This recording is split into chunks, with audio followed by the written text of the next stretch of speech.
that, but the viewers probably aren't. Flesh that out for them. All right. You want me to do it right now? Yes, how they're planning to get rid of their own minions. Well, you have to understand that they believe these lower-level minions are just dupes and deceived and are worthy of death, because if you're so gullible that you've been brought into the religion of Freemasonry and the Illuminati, well, you're deserving of death. If you worship this and actually think you're worshiping some true God, that they love the ignorant and the ignoramuses in terms of these are people worthy of death. And, of course, many of them have been involved. For example, you and I know that those who planned 9/11, many of them are dead. I have no doubt at all that many of them are dead. And this is what they do, the JFK assassination. How many met unnatural, untimely ends who had some bit of knowledge? Remember Georges Morin Schmidt, who was the CIA contact with Lee Harvey Oswald? Just I think the day before he was to testify before the Congressional Committee on the JFK assassination, he was found dead, usually a victim of suicide. Stay there. We're coming back to the full program. Encapsulate that they plan to kill their own minions, spend 5 minutes on what their master plan is going to look like, then we'll come back and take 15 minutes of calls. Here we go with Texe Marrs right now. Man, if you're not a member of PrisonPlanet.tv, folks, to see these behind-the-scene discussions, or if you're not listening to the free audio streams at Infowars.com with these guests, it's just unbelievable. You notice that all throughout history, the Romans would take over an area and then kill the collaborators. The Nazis would take over an area and then kill the collaborators, people that helped bring them in. The Soviets had all the purges. The Catholic Church has done that in areas they take over. This is standard procedure. You know, the people that killed Kennedy, they then killed them. The Illuminati plans to kill the lower-level Masons after they get into control. Now, let's be clear. They think you're profane, pathetic, morons, that they hang pictures of Albert Pike and they hang pictures of Manly P. Hall, who admit it's Lucifer, devil worship, all of this, and then you're told you're worshiping Jesus. It's a big joke. You're big saps to them. Tex was getting into that and what their master plan, what the world will look like. And again, in the United Nations Biological Diversity Assessments, this is in my film, Road to Tyranny. We cover it again in Endgame. They say, official UN law, that they want world government and to bring back in human sacrifice to reduce the world's numbers. So this is all public. Texe Marrs. Well, you know, in my newsletter, and people can get that just by calling our toll-free number, free copy, there's a picture, and it's in Mysterious Monuments, the book, of 3 amazing North American Union pyramids built in Princeton, West Virginia, outside of Bluefield. And by the way, they were built even before the 1995 Concordance, you know, agreed to by Bush and Fox and Martin, the Prime Minister of Canada, and the President of Mexico. So the North American Union was planned, but to consecrate it, 33rd degree Mason, Senator Robert Byrd, I believe, and these people met and had an occult ritual, a satanic ritual ceremony, inside these 3 amazing pyramids.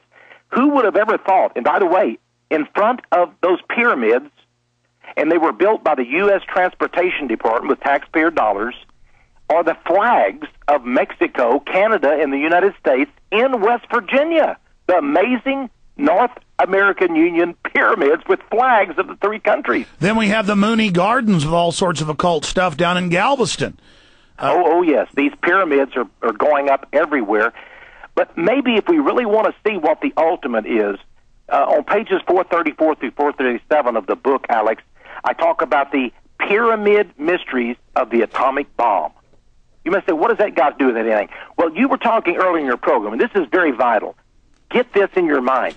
You know, there was a movie some years ago. It was almost comical, but after a Third World War, people began to worship an idol, and they went into this temple, and it was an atomic bomb. They were worshiping the actual atomic bomb. And at first you say, well, that's crazy. You know, this is a post-war world, you know. But wait just a minute.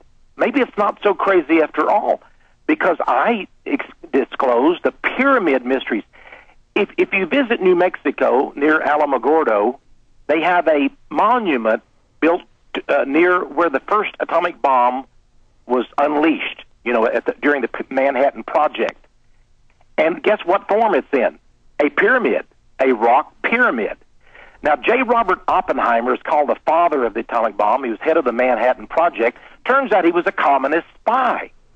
Now, this is interesting. The first atomic bomb that they dropped on Japan, they gave the name of the Little Boy. Now, this is like the Golden Boy. It's the Antichrist. And once he explodes, he has such huge magical power. A great mushroom comes up on the face of the planet, and millions will be incinerated, burned to death in a fire sacrifice. Now, these are incredible things, but even the name Adam comes from the Egyptian god of death called Atum, A-T-U-M. Well, he was an admitted Bohemian Grove member. Robert Oppenheimer and the Grove admits in their own papers they hatched the plan there at the chalet. We'll be right back. Thank you for listening to GCN. Text. Visit GCNlive.com today. Now, these are incredible things, but even the name Adam comes from the Egyptian god of death called Atum, A-T-U-M. Well, he was an admitted Bohemian Grove member. Robert Oppenheimer and the Grove admits in their own papers they hatched the plan there at the chalet. We'll be right back. Thank you for listening to GCN. Visit GCNlive.com today.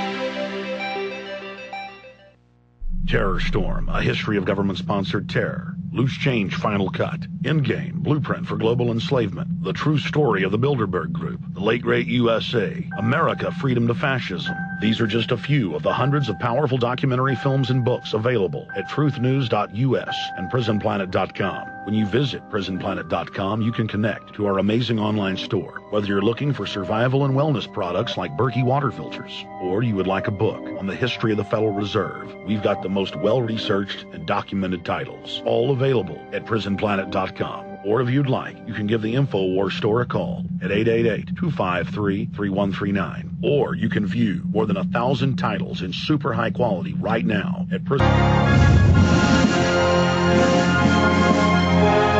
Jason Bermas will be with us in about 20 minutes in studio. Texe Marrs is my guest. He's going to stay with us till 19 after. We will take a run of your calls after this break in about 8 minutes from now. I wanted Texe to be able to finish up with the occultist involved with the atomic bomb. Now, this is a fact. It's even mainstream history. But his book really documents that. So please continue, Texe. Well, you know, it's interesting. The first atomic bomb was dropped 7/16/1945. You say, well, what's the significance of that? July 16th, 1945.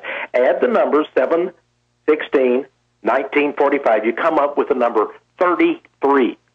Of course, that's the highest level of Freemasonry. So we have the magical numerological number of the occult, 33. Everything was planned. The bomb was called the Little Boy, after the Antichrist, the little boy of the goddess and the great god. So everything, J. Robert Oppenheimer, of course, and meanwhile, it was called the Manhattan Project. Well, what were they doing in New Mexico? Well, it was because of Illuminati chieftains who conceived this and what to do about it, to literally incinerate two cities